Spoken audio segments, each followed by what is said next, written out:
Hello everyone, digital academy में आपका स्वागत है। आज का टॉपिक है डिजिटल एकेडमी में विशेष शिक्षा का इतिहास, यानी स्पेशल एजुकेशन के बारे में। हमने तो यहाँ बहुत चर्चा की। स्पेशल एजुकेशन से रिलेटेड जितने भी टॉपिक हैं, जितने भी मतलब उसके अंतर्गत जितना भी पढ़ना है हम लोगों को, वो सारे चीज़ को इस चैनल के माध्यम से आप लोगों को बताया गया। तो आज का बहुत ही महत्वपूर्ण टॉपिक है, क्योंकि हम जानने का प्रयास करेंगे कि ये हिस्ट्री ऑफ स्पेशल एजुकेशन, यानी कि ये शुरुआती दौर पे इसका कैसे प्रयोग किया गया, कैसे ये हमारे समक्ष लाया गया, यानी स्पेशल एजुकेशन का कॉन्सेप्ट कहाँ से आया और किस प्रकार से इसे शुरुआती दौर पे दिया जाता था। तो चलिए वीडियो को स्टार्ट करते हैं और जानने का प्रयास करते हैं कि इसका हिस्ट्री क्या है। तो वीडियो स्टार्ट करते हैं। हिस्ट्री ऑफ स्पेशल एजुकेशन, 17वीं शताब्दी, मतलब अभी कौन सा शताब्दी चल रहा है आप लोग तो जानते ही होंगे। तो 17वीं शताब्दी में पूर्व असाधारण व्यक्तियों को, यानी कि दिव्यांग जो भी असाधारण असक्षम व्यक्तियों को, एक्सेप्शनल व्यक्तियों को की अवधारणा बहुत ही क्रूरतापूर्ण थी, यानी उन पे बहुत ही क्रूर व्यवहार किया जाता था। शरीर में आई कमी को भगवान का अभिशाप माना गया, यानी उनकी शारीरिक अक्षमता को भगवान का अभिशाप, एक श्राप माना जाता था। असाधारण व्यक्तियों के विषय में यह धारणा थी कि इनके अंदर कमी के कारण पूर्व जन्मों का परिणाम है, यानी कि जरूर ये पिछले जन्म में कुछ गलत कार्य किए होंगे या कुछ भी, मतलब उनके ये धारणा बनी रहती थी कि ये पक्का ये पिछले जन्म का कुछ कारण है, जिसके कारण ये शारीरिक रूप से असक्षम है या मानसिक रूप से असक्षम है। इसलिए उनके साथ किया गया व्यवहार अत्यंत क्रूरतापूर्ण था। उनके संवेगात्मक कष्टों का कारण किसी प्रेत, राक्षस आदि को माना जाता था। बहुत जगहों में तो यानी धनी एवं शाही लोग, जो अच्छे घर के लोग थे, वो बौद्धिक असक्षम व्यक्तियों को मूर्ख कहते थे, उन्हें मनोरंजन का साधन माना जाता था। ये बहुत हमेशा देखा जाता था कहीं कहीं पे, उनके जानवरों की तरह उन पे सलूक किया जाता था। चिड़ियाघरों में जानवरों की तरह रखा जाता था और लोगों को मनोरंजन करके उनके बदले पैसे भी लिए जाते थे। ग्रीक रोमन शहरों में ऐसी संस्कृतियाँ पनपी जहाँ अनचाहे बाल बच्चों को मारना भी शुरू कर दिया। इस दौरान में मतलब कुछ जगहों पे उनको बच्चे जन्म के साथ ही उनको मार दिया जाता था, अगर उनमें कुछ असक्षम होने की संभावना नज़र आती थी। तो वो जानते थे कि ये आगे चलकर कुछ नहीं कर पाएंगे, इसलिए उन्हें मार दिया जाता था। ज्ञान का काल, धीरे धीरे जब मनुष्य में ज्ञान की प्रवृत्ति आने लगी, कुछ समझ उनके मानसिक सोच में बदलाव आने लगा, तो ये बुरी धारणाएं, ज्ञान के काल के अंतर्गत ये बुरी धारणाएं उस काल तक चलती रही जिसे हमें ज्ञान का काल मानते हैं। इसी के मध्य में शारीरिक क्षमता, फेड्युलिज्म की मूल नींव रखी गई, यानी इसमें बताया गया कि शारीरिक रूप से ये दोषी नहीं होते हैं, इनमें कुछ कमियों के कारण इन पे ये असक्षम हो जाते हैं। तो व्यक्तियों को थोड़ा सम्मान दिया जाने, यानी सम्मान पूर्वक उनको देखा लगने लगा कि हाँ, ये भी कुछ कर सकते हैं। तो धीरे धीरे इसकी शुरुआत होने लगी। 18वीं शताब्दी में लंदन में 70% जन्मे बच्चे 5 वर्ष की आयु से होकर मर गए। उनकी शारीरिक अपंगता के कारण बच्चों की मृत्यु दर भी बहुत ज़्यादा होने लगी। उस वक्त मतलब ये धारणा हुआ कि बच्चे हो रहे हैं, लेकिन उनमें सही से चिकित्सा नहीं किया गया, जिसके कारण मृत्यु दर भी बढ़ते गया। शीघ्रता से ही सही तरीके द्वारा श्रवण एवं दृष्टि विकलांग लोगों को, डेफ ब्लाइंड को पढ़ाने का प्रयास किया गया, यानी डेफ ब्लाइंड जो देख नहीं पाते या बोल नहीं पाते या सुन नहीं पाते, उनको पढ़ाने का प्रयास किया गया। धीरे धीरे अस्पतालों में विशेष वार्ड नेत्रहीन लोगों के लिए बनाए गए, ताकि उनकी देख रेख, शिक्षा का पुनर्गठन किया जा सके। धीरे धीरे उनके लिए कुछ कार्य किए जाने लगे।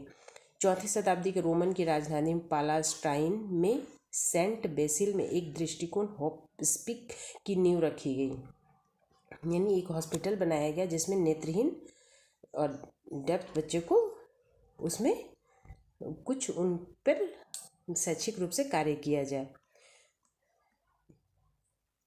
सन 1651 में रोमन शासक डाइडमस, जो एक नेत्रहीन दार्शनिक एवं सिद्धांतवादी थे, उन्होंने जो सिद्धांतवादी थे उन्होंने एक वर्णमाला के बड़े अक्षर ब्लॉक लेटर यानी अल्फ़ाबेट बनाने की योजना की, जो आगे चलकर मतलब नेत्रहीन लोग उसको टच करके उसको ये करके उससे पढ़ सके। और धीरे धीरे वही आज ब्रेल लिपि का रूप ले लिया गया, जिसमें नेत्रहीन बालक या व्यक्ति उसको टच के माध्यम से उसे पढ़ते हैं। दृष्टिहीनों को मोम के टैबलेट द्वारा लिखना सिखाने की योजना बनाई जाने लगी। लोगों में ज्ञान का विकास होने से धीरे धीरे वो स्पेशल एजुकेशन की ओर कदम बढ़ाने लगे। चार्ल्स मिकेल ने 1755 में श्रवण असक्षम लोगों के लिए एक स्कूल भी खोला, जिसमें उन्होंने संप्रेषण कम्युनिकेशन के बारे में बताया गया, यानी कि श्रवण जो सुन नहीं पाते उन लोगों के लिए कम्युनिकेशन किस प्रकार से वो करेंगे, उनके इशारा से साइन लैंग्वेज के द्वारा बताया गया कि वो अपनी बातों को दूसरों के समक्ष बता पाए, जो आज साइन लैंग्वेज का नींव रखा गया। यानी ये कहा जा सकता है कि साइन लैंग्वेज का नींव रखा गया। स्कॉटलैंड के थॉमस ब्रेडवुड ने एवं जर्मनी के सैमुअल हैकेन ने कार्य को श्रवण असक्षम के शिक्षण के मौखिक विधि का नाम दिया गया। यानी इसे मौखिक विधि का नाम oral method of teaching the deaf, यानी जो सुन नहीं पाते उनके लिए इसे पढ़ाने का एक तरीका बताया गया। यूरोप में श्रवण असक्षम के लिए प्रथम विद्यालय 1817 में थॉमस हॉपकिंस के द्वारा खोला गया। शिक्षा के इतिहास में ज्ञात होता है कि फ्रांस के शिक्षा शास्त्री वैलेंटिन हुवे ने पेरिस में 1784 में एक स्कूल की स्थापना की, ताकि नेत्रहीन पढ़ने में प्रशिक्षण ले सके। यानी कि नेत्रहीन और दृष्टिहीन, नेत्रहीन, श्रवण दोष आदि व्यक्तियों के लिए धीरे धीरे उन पर कुछ कार्य किया जाने लगा, ताकि वो अपनी शिक्षा को प्राप्त कर सके। इस स्कूल में बहुत प्रसिद्ध छात्र लुइस ब्रेल का आपने नाम सुना होगा, ने नेत्रहीनों के लिए एक ऐसा तरीका बनाया जिसका प्रयोग दृष्टिहीनों के लिए विस्तृत रूप से आज भी किया जाता है। वो नेत्रहीनों के लिए एक मसीहा के रूप में सामने आए, जो ब्रेल लिपि का उन्होंने बनाया। बाद में हुवे ने रूस एवं जर्मनी के कई स्कूलों की स्थापना की। आज यूरोप में बहुत से देशों में इन स्कूलों की शुरुआत की गई है। यानी यहाँ पे स्पेशल एजुकेशन, विशेष शिक्षा का धीरे धीरे प्रचार प्रसार होने लगा। एक बहुत ही बुद्धिमान दार्शनिक थॉमस जेफरसन ने अमेरिका के तथा जीन जैक ने रूस में एक नई नीति का प्रादुर्भाव किया, जिसमें हार्दिक तौर पर मानव स्वतंत्रता एवं समानता की बात भी कही गई। प्रजातंत्र एवं व्यक्तिगत स्वतंत्रता ने ऐसा माहौल बनाया जिसमें व्यक्तिगत विकलांगता चिकित्सा की जा सके। यानी उनमें इनके दृष्टिहीन या नेत्रहीन या श्रवण दोष बाधित या शारीरिक रूप से असक्षम व्यक्तियों के लिए सर्वप्रथम प्रजातंत्र में एक स्वतंत्रता का माहौल बनाने, स्वतंत्रता एवं समानता की बात कही जाने लगी। धीरे धीरे लोगों में समझ आने लगा कि उनमें किस प्रकार से उनको हमारे समाज में शामिल किया गया, उनको स्वतंत्र रूप से जीने का अधिकार दिया जाने लगा और समानता भी दिया जाने। महत्वपूर्ण व्यक्ति थे जिन्होंने विशेष शिक्षा के हाथ में, इनका विशेष शिक्षा में ये बहुत महत्वपूर्ण जनक थे। इटार्ड जो थे, इनका पूरा नाम जीन मार्क गैस्पर्ड इटार्ड था, जिनका जन्म 24 अप्रैल 1774 में हुआ। ये आज विशेष शिक्षा के जनक यानी फादर ऑफ स्पेशल एजुकेशन इन्हें माना गया। ये सर्वप्रथम एक ऐसा बच्चा जो जंगल में रहता था, विक्टर नाम का, उसने काम किया। वो दिखने में बिल्कुल ही पूरा एकदम जंगली जानवर जैसा दिखता था, लेकिन वो मनुष्य था। उस पर उन्होंने स्पेशल तरीक़ा से उसको पढ़ाने का प्रयास किया गया, तो उसे इटार्ड को स्पेशल एजुकेशन का फादर ऑफ स्पेशल एजुकेशन कहा जाने लगा। 19वीं शताब्दी के अंत में विशेष शिक्षा का सृजनात्मक कार्य आरंभ हुआ। इस तरह 17वीं और 18वीं शताब्दी में विशेष शिक्षा को आपने देखा कि किस प्रकार वो हमारे समक्ष प्रस्तुत किया गया। एंड 19वीं सदी के अंत में 19वीं सदी विशेष शिक्षा का सृजनात्मक कार्य आरंभ होने लगे। हम इस दौरान नागरिक युद्ध के कारण सामाजिक, राजनीतिक एवं आर्थिक संघर्ष कर रहा था और देश में एक औद्योगिकरण का और अग्रसर था। उस वक्त प्रथम विश्व युद्ध हो रहे थे। तो 19वीं शताब्दी के वंश के आधार पर व्याख्या एवं रुचि ली जाने लगी। इस रुचि के माध्यम से चार्ल्स डार्विन द्वारा लिखे गए लिखित मूल्यांकन से काफ़ी बल मिला। इस दौरान इस पर भी ध्यान दिया जाने लगा कि समाज में यह जिम्मेदारी विकलांगों के संस्थागत सेवाएं प्रदान करे, जो समस्या एवं समान उन्हें दूर किया जा सकता है। यानी उनको अगर उस पर सही ढंग से कार्य किया जाए तो उनकी समस्याओं को समाधान किया जा सकता है और उनको स्वतंत्र एवं समानता दिया जा सकता है। सामाजिक धारणा में नए नियम आ चुकी। यह प्रथम विश्व युद्ध का समय था। उस वक्त 19वीं शताब्दी के अंत में प्रथम विश्व युद्ध की समाप्ति के पश्चात था। यहाँ पे आप इसे याद रख सकते हैं कि बिना विकलांगता के भी यहाँ बहुत से बच्चे शिक्षा से वंचित रह गए, क्योंकि उस वक्त बहुत देश में युद्ध की स्थिति बनी हुई थी। जबकि 1876 में अमेरिका के 5% बच्चे से 5 से 17 वर्ष की आयु विद्यालय में थे। दूसरी ओर गांवों में योजना तथा यातायात के साधनों की कमी जैसी समस्या अपनी जगह पे थी। यहाँ तक कि 6 वर्ष की आयु के बच्चे भी 10 से 14 घंटे मेहनत करते थे, यानी उस समय बाल श्रमिक करते थे। सभी लोगों को आवश्यक शिक्षा सभी राज्य में 1918 में लागू किया गया। शिक्षा का प्रगति काल, इस काल को और शिक्षा के प्रति जोर दिया जाने लगा। इस काल को शिक्षा का प्रगति काल कहा जाने लगा। प्रोग्रेसिव इरा ऑफ एजुकेशन के नाम से जाना गया। इस शताब्दी में सामाजिक धारणाओं में परिवर्तन एवं लोगों की इच्छा एवं आवश्यकताओं को देखते हुए, यानी उनकी जागरूकता को देखते हुए कार्यक्रम की योजना बनाई गई। इस दौरान मनोविज्ञान एवं साइकोलॉजी एवं शिक्षा के सिद्धांतों के विकास में सरकारी नीतियों के साथ साथ चिकित्सा, तकनीकी तथा अन्य क्षेत्रों में भी काफ़ी कार्य हुए। यानी इस एज में देखा जाने लगा कि लोगों में जागरूकता बढ़ रही है, शिक्षा को वो अपनाना चाह रहे हैं।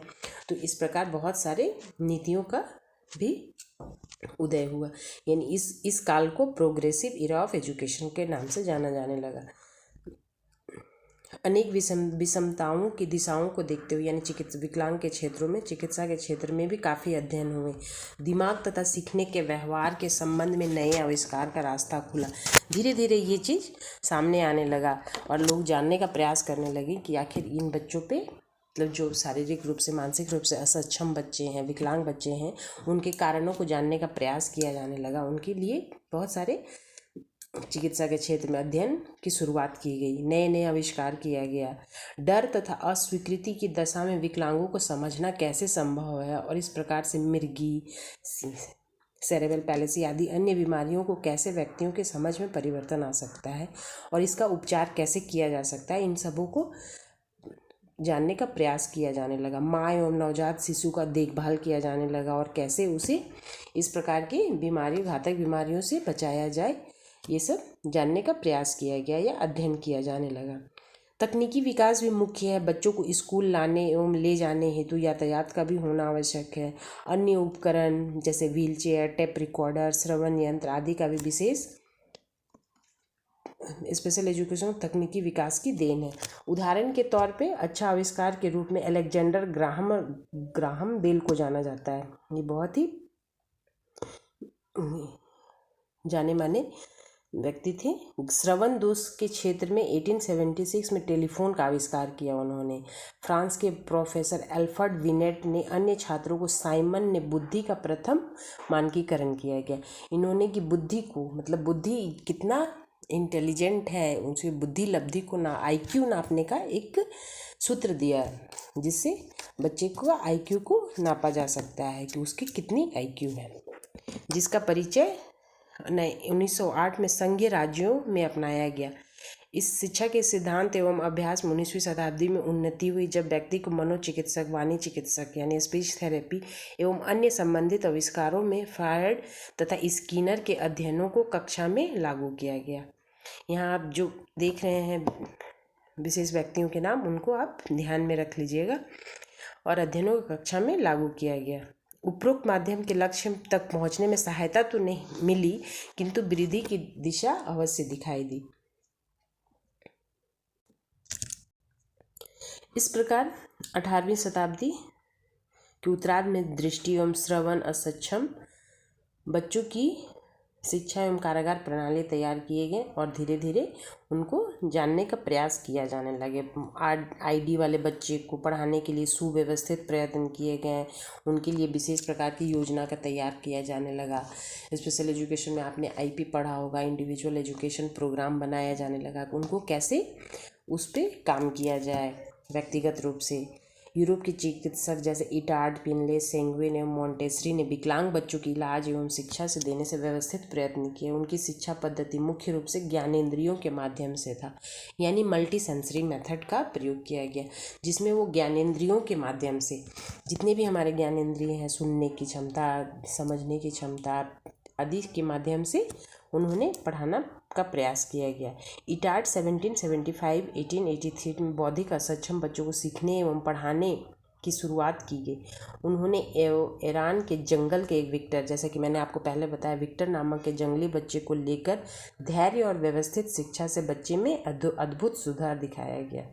यह एक एक्सपेरिमेंट टाइप का उन्होंने किया गया, जिसमें एक जंगल के बच्चे को लाकर, जंगल में वो बच्चा था जो दिखने में बिल्कुल जंगली जानवर जैसा दिखता था, उस पर उन्होंने धैर्य के साथ, पेशेंस के साथ और व्यवस्थित रूप से अपने कार्य को किया और उन पे एक सुधार देखने को मिला। इस प्रकार यहाँ पे स्पेशल एजुकेशन यानी कि कहा गया कि स्पेशल तरीके से पढ़ाने से बच्चे में सुधार किया जा सकता है।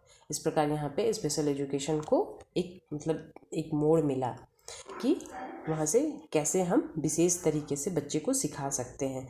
इटार्ड के शिष्य एडवर्ड सेंगविन बौद्धिक असक्षम बच्चों को पढ़ाने में लोकप्रिय हो गए। उनकी एक पुस्तक भी है, जैसे idiocy and its treatment by psychological method, मनोवैज्ञानिक के माध्यम से कैसे उसे पढ़ाना है, उसकी पुस्तक में दिया गया। 1866 में इटार्ड की शिक्षा प्रणाली के विस्तार एवं विवेचन की व्याख्या की गई। मैडम मारिया मॉन्टेसरी का नाम आपने सुना होगा कि काम के आधार पर ही यही पुस्तक है।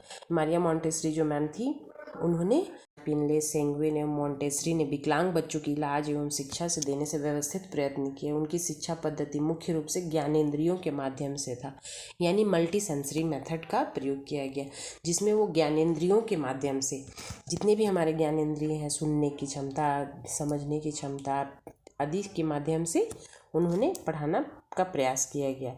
इटार्ड 1775-1883 में बौद्धिक असक्षम बच्चों को सीखने एवं पढ़ाने की शुरुआत की गई। उन्होंने ईरान के जंगल के एक विक्टर, जैसा कि मैंने आपको पहले बताया, विक्टर नामक के जंगली बच्चे को लेकर धैर्य और व्यवस्थित शिक्षा से बच्चे में अद्भुत सुधार दिखाया गया।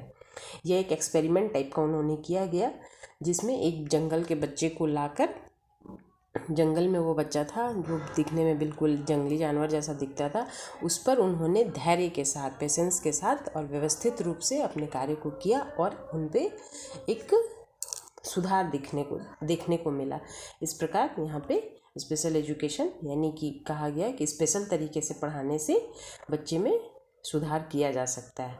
इस प्रकार यहाँ पे स्पेशल एजुकेशन को एक मोड़ मिला कि वहाँ से कैसे हम विशेष तरीके से बच्चे को सिखा सकते हैं। इटार्ड के शिष्य एडवर्ड सेंगविन बौद्धिक असक्षम बच्चों को पढ़ाने में लोकप्रिय हो गए। उनकी एक पुस्तक भी है, जैसे idiocy and its treatment by psychological method, मनोवैज्ञानिक के माध्यम से कैसे उसे पढ़ाना है, उसकी पुस्तक में दिया गया। 1866 में इटार्ड की शिक्षा प्रणाली के विस्तार एवं विवेचन की व्याख्या की गई। मैडम मारिया मॉन्टेसरी का नाम आपने सुना होगा कि काम के आधार पर ही यही पुस्तक है। मारिया मॉन्टेसरी जो मैम थी, उन्होंने शिक्षा के क्षेत्र में, आईडी वाले बच्चों के क्षेत्र में बहुत ही महत्वपूर्ण कार्य किए गए। मल्टी सेंसरी मेथड के माध्यम से बच्चों को सिखाने का प्रयास किया जाता था। और मॉन्टेसरी विधि अभी भी प्ले स्कूल सब में उनकी विधि के द्वारा ही पढ़ाया जाता है बच्चे को। इटली की मॉन्टेसरी जो पहली महिला थी, वो चिकित्सा शास्त्र में डिग्री ली। उन्होंने आईडी के बच्चों को शिक्षा देने का रूप में प्रसिद्धि भी पाई। और इटार्ड सेगविन दोनों गंभीर रूप से विकलांग बच्चे को शिक्षित करने की दिशा में प्रयत्न किए गए। बहुत सारे प्रयत्न किए जिसके माध्यम से उन्हें शिक्षा दिया जाने लगा।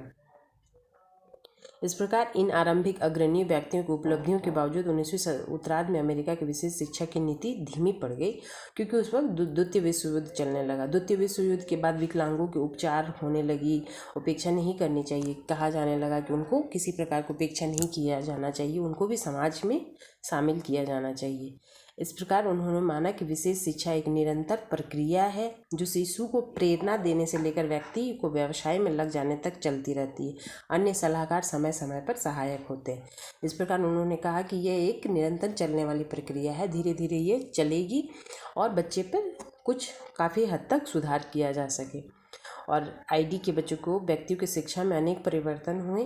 व्यक्तिगत शिक्षा और व्यवहार सुधार के सिद्धांतों लागू करने पर अधिक जोर दिया गया। दूसरा महत्वपूर्ण विकास उन बच्चों पर ध्यान में रखकर किया गया कि विकलांग होने का खतरा ऐसे बच्चों को शीघ्र, जितना जल्दी उनको शीघ्र, अतिशीघ्र अथवा जितना पहले हो सके सहायता दी जाए, जिससे विकलांगता को रोका जा सकता है और कम किया जा सकता है। इस प्रकार आपने देखा स्पेशल एजुकेशन का हिस्ट्री कि शुरुआती दौर पे उसे कैसे मतलब कि व्यक्तियों को, असक्षम व्यक्तियों को माना जाता था, उनको भूत प्रेत का साया माना जाता था, पूर्व जन्म का साया माना जाता था। तो धीरे धीरे जिस प्रकार ज्ञान की वृद्धि होने लगी, ज्ञान का आने के साथ साथ स्पेशल एजुकेशन को अपनाया गया। यह माना गया कि ऐसे बच्चे को पर भी सुधार किया जा सकता है अगर धैर्य के साथ काम किया जाए तो। आई होप ये वीडियो आप लोगों को अच्छा लगा हो।